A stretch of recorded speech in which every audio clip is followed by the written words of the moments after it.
guys, welcome तपाईहरुलाई आज साथै जुलो साथै जयमसी साथै नमस्ते तपाईहरुलाई साथै गुड मर्निङ म त रुङदुङ जान्छु आज 27 तारिख हो अनि आज चाहिँ रुङदुङमा चाहिँ हामी यता जतिवटा चर्च छ छवटा चर्च डिभिजनलको हामी गेजिङ प्रेसबिटी डिभिजनलको चाहिँ छवटा चर्च मिलेर चाहिँ एउटा जग्गा सेट गर्नुपर्ने हुन्थ्यो आज चाहिँ गेजिङ प्रेसबिटीको सायद युथहरु गेजिङबाट चाहिँ आउनु हुँदैछ क्यारल झुन्टा अस्ति नि डेट दिन भएको थियो अनि बाहिर म चाहिँ सो गाडी छैन गाई छैन त्यो चाहिँ हामी हिँडेको बेला हिँड्नु पर्छ भनेर चाहिँ भाइ चाहिँ पछाडि हिँडेर नै गएको अन्त चाहिँ हामी चाहिँ अघि गएर सकाउनु पर्ने हुन्छ नि त त्यो भएर जान्दैछौँ कसै आउनु हुन्छ होला हो पछाडि अरू जग्गाको गाडीबाट म हामी चाहिँ हिँडेर जाँदैछु अन्त चाहिँ तपाईँहरूलाई देखाउनेछु आज चाहिँ क्यारलको हुनुहुन्छ उहाँहरू 12:30 1 बजी आइपुग्नुहुन्छ 1 बजीको टाइम दिएको जस्तो लाग्यो सायद होइन त्यो हामीले चाहिँ कतिखेर मिलाउनु पर्ने हुन्छ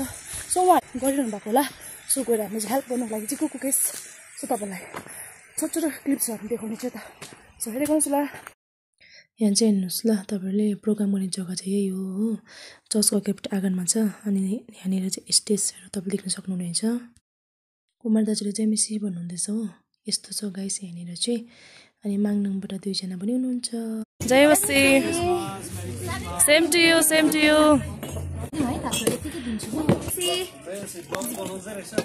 आज यता ब्लग हैन ब्लग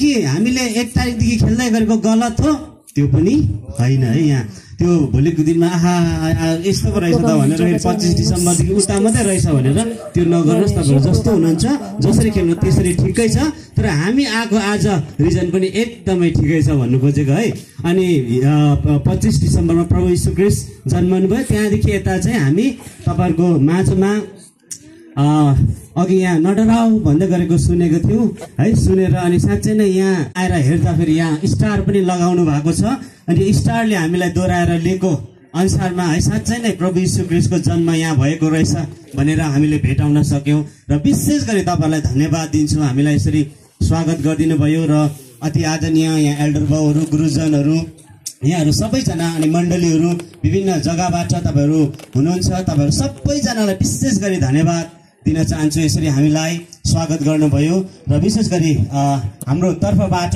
विशेष गरी धन्यवाद दिन चाहन्छु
धेरै मेहनत गर्नु भएको छ विशेष गरी भाइ बहिनीलाई धेरै धेरै धन्यवाद दिन चाहन्छु र यति मात्रै हैन यो स्पेशल गिफ्ट यो भइगयो अझै अर्को पनि लिएर आएको छौं तपाईहरुको लागि त्यो चाहिँ सुसमाचार है एकदम राम्रो समाचार के रहेछ भनेर अब यो भन्नको लागि हाम्रो अति आदरणीय भाइ जो बीटीएच सकेर आउनु भएको छ यस समय मिङमा भाइलाई यस समय दिन चाहन्छु हुन्छ सबैजनालाई जयमसी बडा दिनको शुभकामना पनि छ बडा दिन त हामीले मनाइसकेका छौं त्यसैको सिलसिलामा हामीले क्यारल पनि गाउँदै छौं र मलाई लाग्छ बडा दिन चाहिँ एक दिन मात्र होइन तर हाम्रो निम्ति सधैँ हुनुपर्छ जस्तो लाग्छ। ख्रिस्टको जन्म अथवा क्रिसमसलाई हामी किन गुड न्युज अथवा हामी किन सुसमाचार भन्छौँ भन्ने कुरालाई हामी हेर्नेछौँ। ख्रिस्टको जन्मलाई चाहिँ किन यति साह्रो स्पेसल हामी मान्छौँ भन्दा चाहिँ किनकि जब ख्रिस्टको जन्म भयो तब मानिसको जुन इतिहास छ इतिहास चाहिँ अब परिवर्तन हुन गइरहेको छ। यसै कारण हामी क्रिसमसलाई अथवा ख्रिस्टको जन्मलाई चाहिँ हामी सुसमाचार भन्छौँ। अनन्तको लागि बन्द गरिदियो किनकि परमेश्वर यति साह्रो पवित्र हुनुहुन्छ र मानिस पापी भए र मानिस र परमेश्वरको बिचमा सेपरेसन आयो, ठुलो ग्याप आयो र मानिस र परमेश्वरको बिचमा पुग्नलाई मानिसलाई परमेश्वरसँग पुग्नलाई त्यो कुरा इम्पोसिबल भयो र आजको दिन क्रिसमसको दिन चाहिँ टुटेर गए, ती सबै बिग्रेर गए। तर हामी हेर्छौँ भने जब ख्रिस्टको जन्म भयो ती सबै अब त्यो कुरालाई फेरि पुनर्स्थापित ख्रिस्टले गर्दै हुनुहुन्थ्यो। हुन्छ, सुसमाचार के रहेछ, प्रभु यीशु ख्रिस्ट किन आउनु भएको भन्ने कुराहरू यहाँले विशेष गरी छलङ्गै गराउनु भएको छ। साह्रै सादा पनि आएका छैनौँ है, एक दुईवटा गीतहरू हाम्रो सोलो सङ छ। त यस समय देथाङबाट सोलो सङ लिएर आउँदै हुनुहुन्छ बहिनी उपासना राई र यस समय बहिनीलाई दिन चाहन्छु। सबैजनालाई प्रभु यीशु ख्रिस्टको नाममा जय मसीह। जय मसीह। तपाईँहरू सबैलाई मेरी क्रिसमसको है मिठो सन्देशलाई हामी लिइकन यहाँ आएका छौँ। अनि अगाडि एउटा गीतलाई प्रस्तुत गर्न गइरहेकी छु।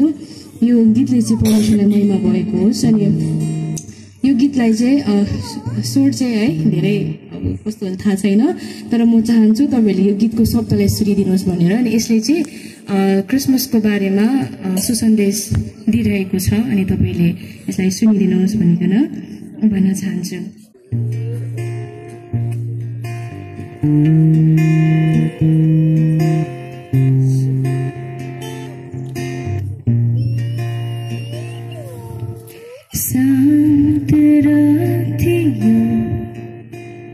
ताराहरू चम्किँदै गोठालाहरू सुतेका भेडा चढाउँदै स्वर्ग दूतले गीत गाउँदै आयो, उद्धारक जन्मियो आनन्द मनाऊ। येशू जन्मिए बेथलेहममा, पवित्र प्रेमले भरियो धरतीमा। राजा नम्र गोठमा आशा छ हाम्रो येशूको नाममा।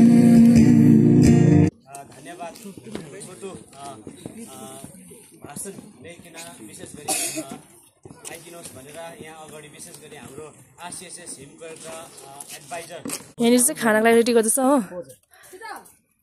सब्जी के लानुपर्ने हुन्छ।